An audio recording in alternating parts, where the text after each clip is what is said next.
Assalamualaikum warahmatullahi wabarakatuh. Perkenalkan, saya Sagita Elsafoni dari NIM J500160108.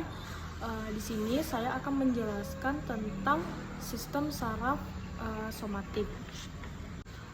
Jadi, sistem saraf somatik adalah sistem saraf yang bersifat volunter atau dapat kita kendalikan, misalnya berjalan, melambaikan tangan, mengedipkan mata, dan lain sebagainya.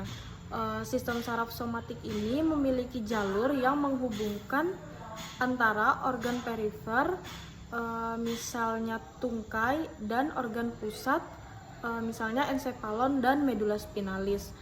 Secara klinis yang bermakna itu dikenal dengan dua jalur, yaitu tractus corticospinalis atau gerak ekstremitas dan tractus corticobulbaris atau gerak kepala, wajah, lidah, dan leher. Nah, jadi terdapat dua pembagian motor neuron, yaitu UMN atau upper motor neuron dan LMN atau lower motor neuron.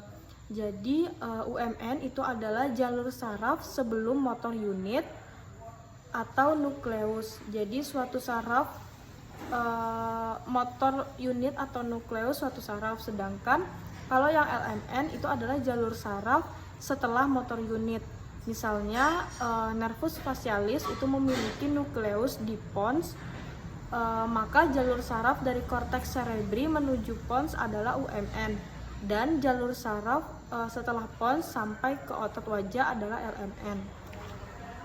Nah, jadi kalau pada UMN itu nanti dia di korteks cerebri.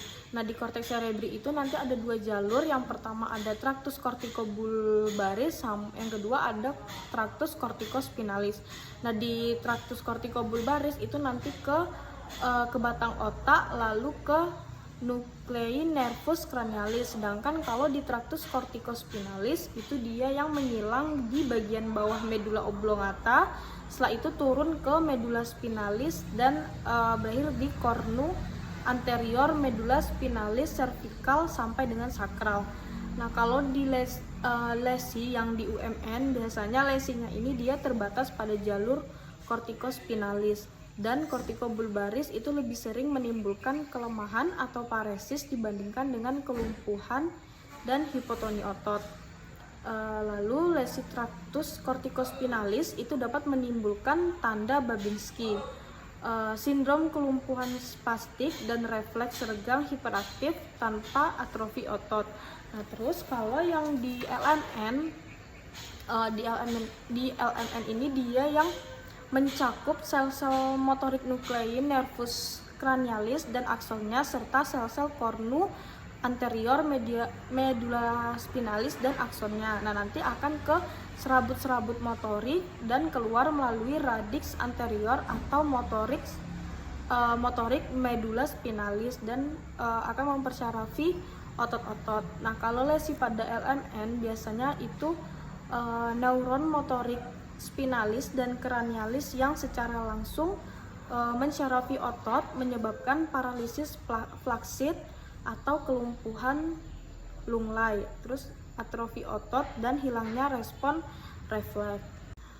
Nah, ini itu adalah gambar dari tractus corticobulbaris. Jadi nanti di tractus corticobulbaris itu adalah jalur saraf dari korteks cerebri area motorik primer menuju ke nervi cranialis yang bersifat motorik. Nah, nanti selanjutnya akan terdistribusi sesuai organ perifernya. Nah, pada klinis yang bermakna itu ada nervus 3 atau otot pergerakan mata. Terus ada nervus 7 yaitu otot wajah untuk ekspresi, dan nervus 12 untuk gerakan otot lidah. Karena saat pemeriksaan neurologi itu sering dijadikan acuan. Nah, selanjutnya ada tractus corticospinalis. Nah, ini adalah tractus corticospinalis, jalur dari tractus corticospinalis. Nah, tractus corticospinalis ini adalah jalur saraf dari korteks primer menuju medula spinalis dan berakhir di otot skelet. Fungsi tractus ini adalah untuk gerakan ekstremitas. Misalnya di bagian atas ini itu ada untuk ekstremitas bagian area tungkai, terus yang di sini itu area lengan, habis itu yang di bawah sini itu bagian ke otot-otot lengan. Nah, nanti yang paling bawah itu ke otot-otot bagian tungkai. Nah, sistem saraf somatik ini adalah sistem saraf yang berguna untuk perasa atau sensasi, yaitu terdiri dari 4 sensasi. Yang pertama itu ada sensasi protopatik, atau dia ini rasa raba, nyeri, dan suhu. Diperankan oleh traktus spinothalamikus. Terus yang kedua ada sensasi proprioseptif.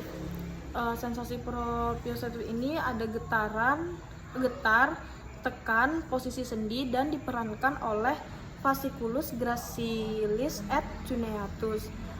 Terus yang ketiga ada sensasi visceral, yaitu lapar, mual, nyeri, organ dalam atau visceral, dan diperankan oleh saraf otonom.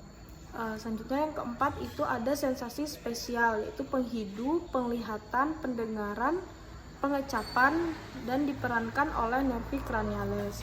Alhamdulillah, sekian penjelasan dari saya. Apabila ada salah dan kurang, saya mohon maaf. Saya akhiri. Wabillahi taufiq wal hidayah. Wassalamualaikum warahmatullahi wabarakatuh.